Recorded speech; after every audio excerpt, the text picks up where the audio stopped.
Hello dear students, जब भी आप केमिस्ट्री का प्रैक्टिकल एग्जाम देते हैं तो उसमें एक वाइवा का एक बड़ा रोल होता है। मतलब आपसे क्या पूछा जा रहा है तो आप सीधे सीधे एग्जामिनर से मुखातिब होते हैं और एग्जामिनर आपसे पूछता है कि भाई आपने क्या क्या किया। तो आप एक्सरसाइज में जो जो किया वो आप उसको बताते हैं। वो उससे केमिस्ट्री पकड़ता है आपकी, वो देखता है कि वास्तव में इस बच्चे ने काम किया नहीं किया, किया तो इसकी केमिस्ट्री इसको कितनी आती है। तो मैं आज आपको ये जो कोई प्रैक्टिकल का पेपर हो सकता है, इस प्रकार का मॉडल पेपर, तो इसमें किस प्रकार के प्रश्न पूछे जा सकते हैं एक संभावित जो है वो मैं आपको बताता हूं। तो पहले एक्सरसाइज फर्स्ट का लेते हैं हम, और उसके बाद एक ये लेंगे एक्सरसाइज सेकंड का कि इसमें किस प्रकार से प्रश्न पूछे जाते हैं और आपको क्या जवाब देने हैं ताकि आपका जवाब बहुत ही अच्छा हो जाए। ठीक है, सबसे पहले अपन लेते हैं कि separation and determination of two metal ions, separation and determination of two metal ions, cupric ion और nickel ion involving volumetric and gravimetric method. तो आपसे सबसे पहले जो सवाल पूछा जाएगा वही पूछा जाएगा कि इसमें आप कॉपर आयन को कैसे निकाल रहे हैं, कॉपर आयन का एस्टिमेशन कैसे कर रहे हैं। आप बोलेंगे साहब हम इसको वॉल्यूमेट्रिकली असेसमेंट कर रहे हैं। अच्छा, निकल आयन का कैसे कर रहे हैं, तो बोलेंगे आप कि ये हम इसको ग्रेविमेट्रिकली असेस कर रहे हैं। ठीक है, ये यदि आपने जवाब दे दिया तो ये पूछा जाएगा कि भाई कॉपर आयन को वॉल्यूमेट्रिकली कैसे असेस कर रहे हैं। तो इसके लिए आपको समझाना पड़ेगा।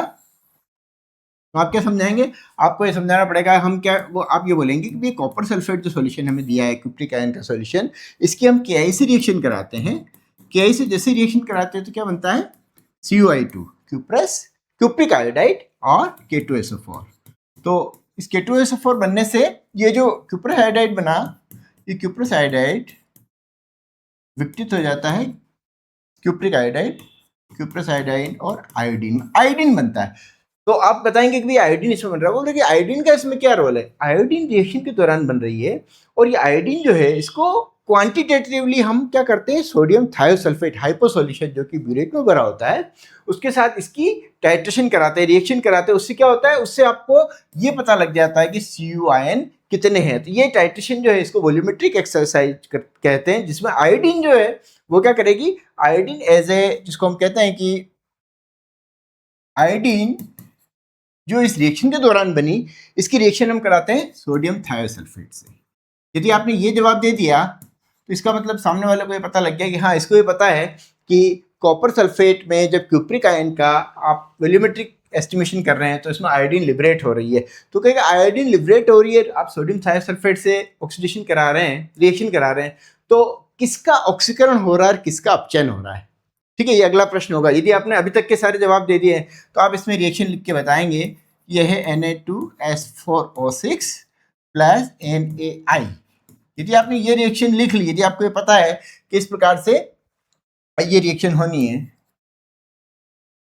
तो यहां से आप देख के बता देंगे कि भाई आई का जो ऑक्सीकरण अंक 0 है, यहाँ पे आई का ऑक्सीकरण अंक -1 है। तो आप कहेंगे कि चूंकि इसका ऑक्सीकरण अंक 0 से -1 हो रहा है इसलिए आयोडीन का क्या हो रहा है, अपचयन हो रहा है। तो ये ऑक्सीडाइजिंग एजेंट है और ये रिड्यूसिंग एजेंट है। तो ये रिएक्शन कौन सी हो गई, तो आप बोलेंगे ये रिडॉक्स रिएक्शन, एक ऐसी रिडॉक्स रिएक्शन जिसमें आयोडीन का अपचयन हो रहा है। ऑक्सीडाइजिंग एजेंट आयोडीन रिएक्शन के दौरान बन रही है। हमने क्या किया, कॉपर सल्फेट की के से रिएक्शन कराई है ना। रिएक्शन के दौरान जब भी बनती है और आयोडीन को हम एज ए ऑक्सीडाइजिंग एजेंट काम में लेते हैं, ऐसी टाइट्रेशन को हम बोलते हैं आयोडोमेट्री।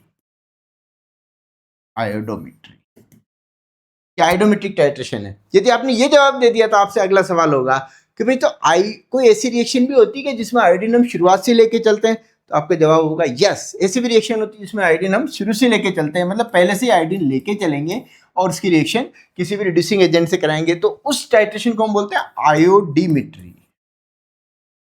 थोड़ा सा अंतर है, देखिए आयोडोमेट्री में आयोडीन रिएक्शन के दौरान बनती है और आयोडोमेट्री में आयोडीन हम लेके चलते हैं। तो बस यहां पर अगला प्रश्न होगा, यदि आपने इतना जवाब दे दिया तो अगला प्रश्न होगा कि इस रिएक्शन में, इस टाइट्रेशन में इंडिकेटर क्या है। इंडिकेटर ऑब्वियसली आयोडीन अपने रंग से पहचानी जाती है लेकिन इसका पेल येलो कलर होता है। प्रॉपर इसके आइडेंटिफिकेशन का इसका इंडिकेटर है स्टार्च। यदि आप बोलेंगे स्टार्च, तो स्टार्च के साथ आयोडीन किस प्रकार से रिएक्ट करके कौन सा कलर बनाएगा, तो आपका जवाब होगा कि स्टार्च के साथ आयोडीन, ये है इंडिकेटर। स्टार्च का सॉल्यूशन पानी में और आयोडीन के साथ क्या बनाता है, एक कॉम्प्लेक्स बनाता है, एडजॉर्प्शन कॉम्प्लेक्स।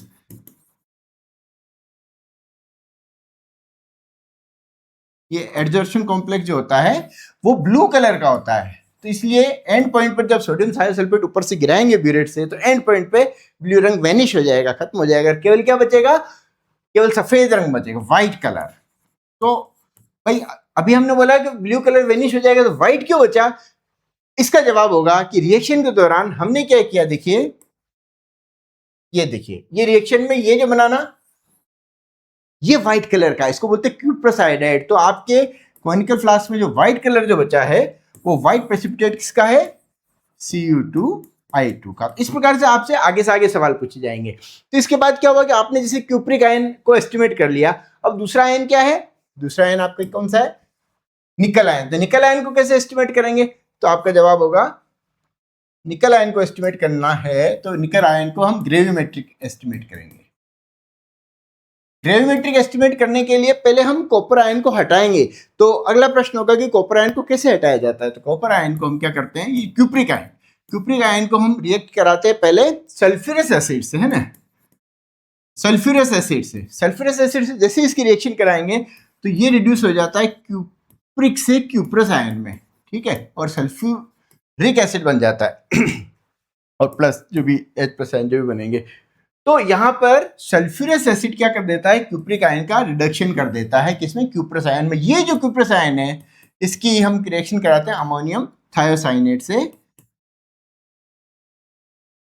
ये जो थायोसाइनेट है ये क्या करेगा, कॉपर थायोसाइनेट बना लेगा।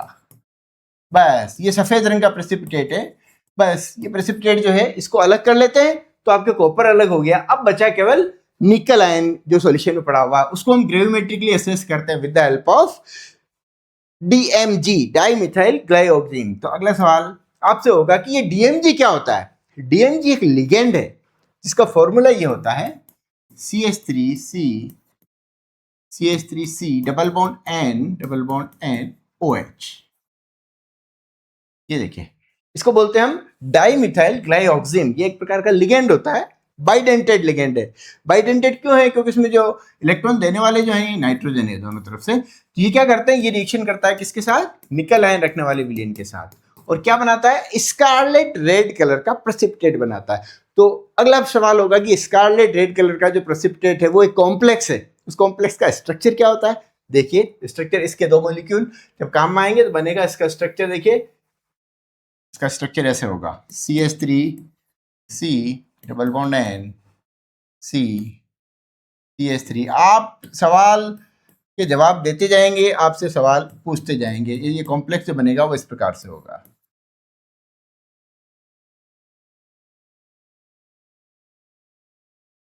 ये देखिए बड़ा इंटरेस्टिंग है।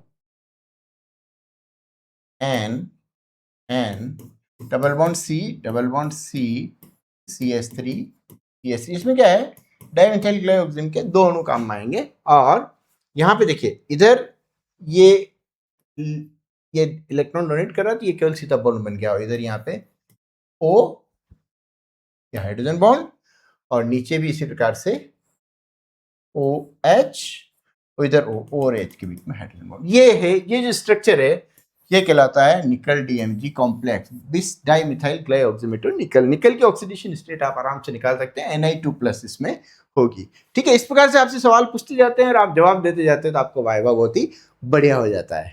Thank you.